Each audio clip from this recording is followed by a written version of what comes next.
কারাচির এক অন্ধকার মধ্যরাতে একা দাঁড়িয়েছিল হিনা। পার্টি শেষে ফিরছিল সে। চারপাশে শুধু অন্ধকার আর টিমটিমে আলো।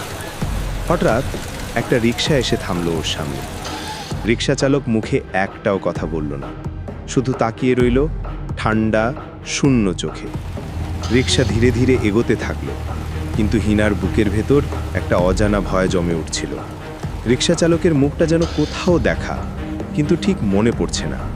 হঠাৎ রিয়ার ভিউ মিরারে রিকশা চালকের মুখটা বদলে গেল, ফ্যাকাশে, চোখ দুটো ফাঁকা গর্তের মতো, আর সেই কণ্ঠস্বর, হিনা, তুমি ভুল পথে যাচ্ছ, ফিরে যাও, এখনো সময় আছে।